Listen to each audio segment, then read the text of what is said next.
Hello students, IV technical classes के online platform पर आप सबका बहुत बहुत स्वागत है। आज हम लोग third semester diploma in electrical engineering या डबल ई कह लीजिए triple E electrical and electronics engineering के अंदर जो सब्जेक्ट है उन सब्जेक्ट के बारे में थोड़ा थोड़ा आपको इंट्रोडक्शन देंगे। क्या क्या सब्जेक्ट पढ़ना है, यानी हम लोग सब्जेक्ट एनालिसिस करने वाले हैं, कितना सब्जेक्ट, उन सब्जेक्ट के अंदर क्या क्या चीज़ पढ़नी है और उसके लिए कौन सा बुक प्रीफर करना है। बहुत इंपॉर्टेंट चीज़ है बुक का होना, क्योंकि सब्जेक्ट के साथ अगर बुक पढ़िएगा तो आपका कॉन्फिडेंस लेवल बहुत इंक्रीज कर जाएगा और सब्जेक्ट पर बहुत ग्रिप बन जाएगा आपको। तो आज का ये वीडियो आपके लिए इंपॉर्टेंट है। अगर आप थर्ड सेमेस्टर इलेक्ट्रिकल का तैयारी करना चाह रहे हैं, डिप्लोमा अगर आपका है और आप इलेक्ट्रिकल ब्रांच से हैं, तो ये वीडियो आपके लिए बहुत इंपॉर्टेंट है। तो इस बार यानी थर्ड सेमेस्टर इलेक्ट्रिकल के अंदर टोटल आप लोग को जो थ्योरी पेपर पढ़ना है वो 5 थ्योरी पेपर पढ़ना है। इसके अलावा लैब भी है, टर्म वर्क भी है, उसकी बात हम लोग नहीं करेंगे, वो ऑटोमेटिक आपको कॉलेज में पता चल जाएगा। चूंकि लैब जनरली नहीं होता है और बहुत हार्ड एंड फास्ट रूल नहीं होता, तो मेनली जो फोकस करना होता है वो थ्योरी पेपर पर, क्योंकि यही थ्योरी पेपर अगर आपका स्ट्रांग रहेगा तो आप आगे एग्जामिनेशन के लिए प्रिपेयर हो जाएंगे। यानी जो भी आप जेईई एग्जाम देंगे उसके अंदर आपका अच्छा मार्क्स आएगा, आप अच्छे से क्वालिफाई कर पाएंगे। तो आज की इस वीडियो में हम लोग क्या क्या पेपर है, सब्जेक्ट है इस थर्ड सेमेस्टर इलेक्ट्रिकल के अंदर डिप्लोमा में, उसकी चर्चा करेंगे। तो सबसे पहला जो सब्जेक्ट है वो है introduction to electrical power generation. यानी इस सब्जेक्ट के अंदर हम लोगों को जो पढ़ना है थर्ड सेमेस्टर इलेक्ट्रिकल के अंदर, इस सब्जेक्ट में इलेक्ट्रिकल पावर जनरेट करना पढ़ना है। यानी किस तरह से इलेक्ट्रिकल पावर जनरेट करेंगे। चूंकि आप अपने घर में देखेंगे, कॉलेज में देखेंगे, इंस्टीट्यूशन में, मॉल में, हर जगह पर इलेक्ट्रिसिटी यूज हो रहा है। चारों तरफ हम लोग इलेक्ट्रिसिटी से घिरे हुए, हमारा लाइफ इलेक्ट्रिसिटी पर डिपेंडेंट हो गया आजकल। अगर ये इलेक्ट्रिसिटी नहीं होता तो हम वीडियो नहीं बना पाते और ना ही आप इसको देख पाते। तो ये सारा चीज़ इलेक्ट्रिसिटी पर डिपेंड है। तो इलेक्ट्रिसिटी को जनरेट किस तरह से करना है वो हम लोगों को इस सब्जेक्ट में पढ़ना है ना। इसके अंदर डिफरेंट सोर्स होता है, thermal power plant, hydro power plant, nuclear power plant, diesel power plant, बहुत सारे सोर्स हैं जिसकी सहायता से हम लोग पावर प्लांट बनाकर उससे इलेक्ट्रिसिटी जनरेट करते हैं। तो डिटेल में हम लोग या इसके ऊपर हम लोग सेपरेट वीडियो बनाकर उसका सब्जेक्ट के में क्या क्या है, सिलेबस है, उसका एनालिसिस करेंगे। तो पहला सब्जेक्ट है, आसान सा है, थ्योरेटिकल इसके अंदर ज़्यादा पोर्शन है, न्यूमेरिकल का केवल एक चैप्टर है, बाकी सारा थ्योरेटिकल चैप्टर है जिसमें अलग अलग हम लोगों को डायग्राम, ब्लॉक डायग्राम, उससे रिलेटेड कंस्ट्रक्शन, वर्किंग और उसका हम लोगों को पूरा डिटेल पढ़ना होता है। तो ये बहुत ही इंटरेस्टिंग सब्जेक्ट है। मेनली तौर से ये थ्योरेटिकल पेपर है, introduction to electrical power generation. दूसरा सब्जेक्ट बात करें तो दूसरा सब्जेक्ट है आपका इलेक्ट्रिकल सर्किट, और ये बहुत ही इंपॉर्टेंट सब्जेक्ट है, बहुत बेसिक सब्जेक्ट है एक इलेक्ट्रिकल इंजीनियर का। तो ये सब्जेक्ट आपको बहुत अच्छे से करना होगा और ये प्योरली आपका न्यूमेरिकल और डेरिवेशन बेस्ड आपका सब्जेक्ट है। यानी इसमें थ्योरी नहीं है, आपको मेनली तौर से इसके अंदर क्या पढ़ना है, इलेक्ट्रिकल कंपोनेंट के बारे में पढ़ना है, इलेक्ट्रिकल सर्किट के बारे में पढ़ना है और उस पर बेस्ड न्यूमेरिकल को सॉल्व करना है। तो ये पूरा का पूरा न्यूमेरिकल पेपर है, इसमें डेरिवेशन, न्यूमेरिकल और इसके अंदर प्रॉब्लम हम लोग को सॉल्व करना है, तो उसके फेजर डायग्राम, बहुत सारी चीज़ इसके अंदर हम लोगों को सीखना है। तो ये भी सब्जेक्ट बहुत इंटरेस्टिंग है और बहुत इंपॉर्टेंट है एक इलेक्ट्रिकल इंजीनियर के लिए। तो ये दूसरा सब्जेक्ट है इलेक्ट्रिकल सर्किट। इसमें आपको बेसिक थोड़ा सा आइडिया होगा इसका, क्योंकि A4 ट्रिपल ई में पढ़ चुके होंगे आप। रेसिस्टर क्या है, इंडक्टर क्या है, कैपेसिटर क्या है, RL circuit, RC circuit, resistor inductor, resistor capacitor. तो इन सारे सर्किट के बारे में बात करेंगे। KVL KCL के बारे में थोड़ा इंफॉर्मेशन आपको मिला होगा, इस पर और डेप्थ में हम लोग जानेंगे। Kirchhoff's voltage law, Kirchhoff's current law, उस पर बेस्ड न्यूमेरिकल है ना। उसके अलावा बहुत सारा इंफॉर्मेशन, डिफरेंट थ्योरम आपको पता चलेगा। तो बहुत सारा डिटेल हम लोग इसके अंदर सेकंड सब्जेक्ट के अंदर आगे चर्चा करेंगे। थर्ड सब्जेक्ट आपको क्या पढ़ना है इस थर्ड सेमेस्टर के अंदर, जो तीसरा पेपर है वो इलेक्ट्रिकल एंड इलेक्ट्रॉनिक्स मेजरमेंट है। यानी कोई भी चीज़ आप करेंगे तो मेज़र करते हैं, जैसे आप लोगों ने नाम सुना होगा, अब तक तो थोड़ा सा आइडिया हुआ होगा FEEE पढ़ने के बाद, करंट का नाम सुना होगा आपने, वोल्टेज का नाम सुना होगा, पावर का नाम सुना होगा।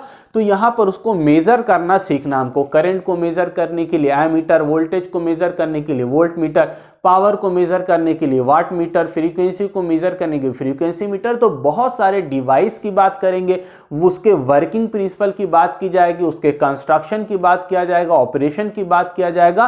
तो उससे रिलेटेड बहुत सारा इंफॉर्मेशन। अच्छा, दो इसके अंदर टॉपिक इलेक्ट्रिकल है और इलेक्ट्रिकल एंड इलेक्ट्रॉनिक्स है। इलेक्ट्रिकल एंड इलेक्ट्रॉनिक्स कहने का मतलब बहुत सारा इलेक्ट्रिकल इंस्ट्रूमेंट भी होता है और इलेक्ट्रॉनिक्स मतलब लोअर रेटिंग पर। जैसे आपका क्या है, डिजिटल मल्टीमीटर का आपने नाम सुना होगा, देखा होगा, डिजिटल मल्टीमीटर। तो उस मल्टीमीटर का कंस्ट्रक्शन, वर्किंग, CRO आपने नाम सुना होगा, नहीं है तो आगे डिटेल पढ़ेंगे। तो ये सारा बहुत सारा इलेक्ट्रिकल इलेक्ट्रॉनिक्स मेजरिंग इंस्ट्रूमेंट जो है वो इस सब्जेक्ट के अंदर पढ़ा जाएगा।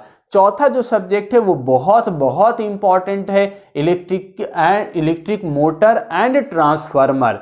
ट्रांसफार्मर तो आप लोग देखा ही होगा, घर के पास लगा होता है, जगह जगह बड़े बड़े सब स्टेशन में लगा होता है। तो ये बहुत इंपॉर्टेंट होता है, बहुत सारा इस पर बेस्ड हम लोगों को आगे न्यूमेरिकल, आगे थ्योरी, आगे हम लोगों को ऑब्जेक्टिव इस पर पूछा जाता है कंपटीशन के अंदर। तो ये सब्जेक्ट बहुत इंपॉर्टेंट है। अगर आप इलेक्ट्रिकल से इंजीनियरिंग कर रहे हैं, डिप्लोमा कर रहे हैं, तो मोटर एंड ट्रांसफार्मर आपका बहुत अच्छे से क्लियर होना चाहिए।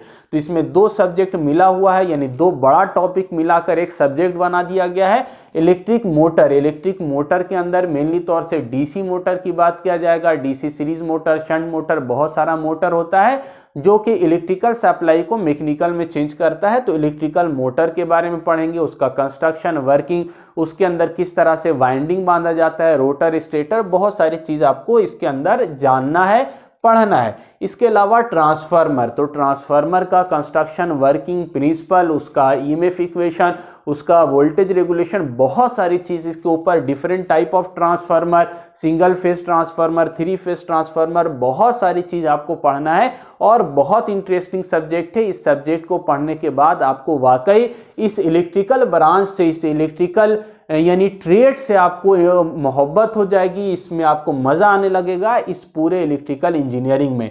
तो ये आपका चौथा पेपर हो गया। पांचवा जो पेपर है, fundamental of basic electronics and digital electronics. इस सब्जेक्ट के अंदर दो मेन टॉपिक को एक साथ कवर किया गया है। एक है आपका फंडामेंटल, कहते हैं बेसिक को, किसका बेसिक है, तो बेसिक इलेक्ट्रॉनिक्स। बेसिक इलेक्ट्रॉनिक्स जैसे कुछ आप लोगों ने पढ़ा है FEEE में, जैसे आपका सेमीकंडक्टर क्या है, फेट क्या है, मॉसफेट क्या है। इसके अलावा आपका यानी कि आप बहुत सारा ट्रांजिस्टर के बारे में आपने पढ़ा। तो ये सारा क्या है, इलेक्ट्रॉनिक्स डिवाइस है। इसके अलावा आपने डिजिटल का भी कुछ चीज़ें पढ़ी, OR gate, AND gate, NOR gate, NAND gate. तो डिजिटल बहुत सारा चीज़ आप लोगों ने पढ़ा है, तो उसका और हायर वर्जन यहाँ पर हम लोगों को पढ़ना है। तो fundamental of basic electronics and digital electronics भी इस 3rd सेमेस्टर के अंदर पढ़ना है, जहाँ से इलेक्ट्रॉनिक्स की इंफॉर्मेशन आपको मिलेगा, इलेक्ट्रॉनिक्स के बारे में जानकारी मिलेगा। तो ये टोटल 5 पेपर है, ये पांचों बहुत इंपॉर्टेंट पेपर है जो कि आगे आपको बहुत काम आने वाला है। इन सारे पेपर को कोर पेपर कहा जाता है। कोर किसको कहा जाता है, कोर पेपर या ब्रांच पेपर, जो जिसको आगे यानी कंपटीशन के अंदर जिसका यूज हो। तो ये सारा लगभग आपका कोर पेपर है, ब्रांच पेपर है, और इसके अंदर खास तौर से आपका मशीन और ये आपका इलेक्ट्रिकल सर्किट और पावर सिस्टम तो बहुत ही इंपॉर्टेंट है। ये जनरेशन पावर सिस्टम के एक भाग है, आगे जाके इसी का दूसरा भाग ट्रांसमिशन, फिर इसके बाद डिस्ट्रीब्यूशन, इसके अलावा स्विच गियर, बहुत सारी चीज इससे रिलेटेड आगे पढ़ना है। अब हम आते हैं क्या क्या इसके अंदर बुक आपको प्रीफर करना है, क्योंकि बुक क्या है, नॉलेज का खजाना है। वहीं से कोई भी टीचर पढ़ा रहा है तो कहाँ से, बुक से ही नॉलेज लेकर आपको बता रहा है। तो अगर आप बुक को प्रीफर कीजिएगा तो आपका भी नॉलेज बहुत अच्छा हो जाएगा। बास टाइम में स्टूडेंट इतना मेहनत कर देता है कि टीचर से ज़्यादा उसका नॉलेज हो जाता है, और ये तभी पॉसिबल है जब आप पढ़ाई यानी लेक्चर के साथ साथ आप बुक को प्रीफर करेंगे, तभी हो पाएगा। तो इंट्रोडक्शन ऑफ पावर जनरेशन के लिए वीके मेहता की बुक आती है, प्रिंसिपल ऑफ पावर जनरेशन या पावर सिस्टम के नाम से वीके मेहता। ये आपको कंपलसरी लेना है, ये अभी भी काम आएगा जनरेशन में, और आगे के जो सेमिस्टर हैं आपका 4th 5th उसके अंदर भी काम आएगा। तो इसमें कंजूसी नहीं करना है पैसे का, बुक ले लेना वीके मेहता। और आपको एडवांस वर्जन पढ़ना है पावर सिस्टम का, तो इसका और अच्छा बुक आता है जेबी गुप्ता का, थोड़ा सा हायर लेवल है, मोटी बुक आती है जेबी गुप्ता का, इसको भी आप ले सकते हैं, प्रीफर कर सकते हैं। लेकिन मेरा सजेशन है पहले वीके मेहता ले लीजिए, और उसके बाद और इंटरेस्ट आए आपको इस सब्जेक्ट में तो आप जेबी गुप्ता को प्रीफर कीजिएगा। ये दोनों बुक आगे आपका बाकी के सारे सेमिस्टर, चारों सेमिस्टर में नौकरी लेने तक, जॉब लेने तक ये काम आएगा। तो कोशिश कीजिए ये दोनों बुक आपके पास हो। दूसरा आपका इलेक्ट्रिकल सर्किट, इसमें इलेक्ट्रिकल सर्किट की बुक आती है चक्रवर्ती की, मोटी बुक है लेकिन बहुत इंटरेस्टिंग है, बहुत सारा न्यूमेरिकल है। जितना न्यूमेरिकल सॉल्व कीजिएगा उतना ही ये सब्जेक्ट पर आपका ग्रिप बनेगा। तो उसके लिए मोर न्यूमेरिकल सॉल्व करने के लिए आपको बहुत सारा एग्जाम्पल की जरूरत पड़ेगी, तो वो सारा एग्जाम्पल बुक के अंदर अवेलेबल है चक्रवर्ती की बुक के अंदर। तो इलेक्ट्रिकल सर्किट की बुक अगर लेना चाह रहे हैं तो चक्रवर्ती की बुक को प्रीफर कीजिएगा। इसके अलावा इलेक्ट्रिकल एंड इलेक्ट्रॉनिक्स मेजरमेंट है, इसकी बुक आती है इलेक्ट्रिकल एंड इलेक्ट्रॉनिक्स मेजरमेंट, ए सहाने उसके राइटर हैं, इनकी बुक आती है। तो आप ए सहाने के इलेक्ट्रिकल एंड इलेक्ट्रॉनिक्स मेजरमेंट के बुक को खरीद सकते हैं, परचेस कर सकते हैं। बहुत अच्छा कंटेंट है और बहुत आगे हायर लेवल तक है। आप अगर बीटेक एमटेक भी करिएगा तो वहाँ तक भी अगर मेजरमेंट कहीं पर भी आपको मिलेगा तो उसका कंटेंट इस बुक में, तो बहुत सारा कंटेंट है इसमें। आपको इसमें से थोड़ा ही पोर्शन पढ़ना है लेकिन बुक इंपॉर्टेंट है, लीजिएगा आपको फायदा होगा। इसका तो कंपलसरी आपको बुक लेना ही लेना है इलेक्ट्रिकल मोटर एंड ट्रांसफार्मर का। इसका आपका इलेक्ट्रिकल टेक्नोलॉजी बुक का नाम है, वॉल्यूम 2 लेना है। इसका वॉल्यूम 1 2 3 4 आता है। वॉल्यूम 2 के अंदर इलेक्ट्रिक मोटर एंड ट्रांसफार्मर दिया गया है, तो वॉल्यूम 2 लेना। ऑथर का नाम है बीएल थ्रेजा, तो बीएल थ्रेजा की इलेक्ट्रिकल टेक्नोलॉजी वॉल्यूम 2 बुक खरीदना है, जिसमें पूरा ट्रांसफार्मर मोटर का आपका एक्सप्लेन किया गया बहुत अच्छा से। और ये बहुत इंपॉर्टेंट बुक है, आपको इन सब में से सबसे पहले इस बुक को खरीदना है। इसके बाद आपका fundamental of basic electronics digital electronics है, तो इसमें वीके मेहता ही की बुक आती है, जो वीके मेहता यहाँ बताया उन्हीं की बुक आती है, प्रिंसिपल ऑफ इलेक्ट्रॉनिक्स, ये ठीक है इलेक्ट्रॉनिक्स है, एस चांद पब्लिकेशन की बुक आती है, जिसमें बेसिक इलेक्ट्रॉनिक्स मिलनी तौर से दिया गया है, इसको पढ़िएगा। और डिजिटल के लिए आप आगे और बुक भी प्रीफर कर सकते हैं, लेकिन पहले आप इसको खरीदिए। तो अगर इतना चीज आप कर लेते हैं तो आपका प्रिपरेशन स्टार्ट हो जाएगा। बुक सब्जेक्ट का थोड़ा आइडिया हो गया आपको, बुक ले लीजिएगा, नोट्स ले लीजिएगा, और फिर आगे के प्रिपरेशन के लिए सेमिस्टर के लिए तैयार हो जाइएगा और बहुत अच्छे से आगे का सेमिस्टर को कवर कीजिएगा। आज के लिए इतना ही, मिलते हैं नए वीडियो में। किसी प्रकार का अगर किसी प्रकार का भी आपको कोई डॉट है, कोई इंफॉर्मेशन लेना है तो हमारे इस नंबर पर आप संपर्क कर सकते हैं 7488349472। ठीक है, 7488349472 पर आप किसी प्रकार का इंफॉर्मेशन ले सकते हैं। आज के लिए इतना ही, थैंक यू।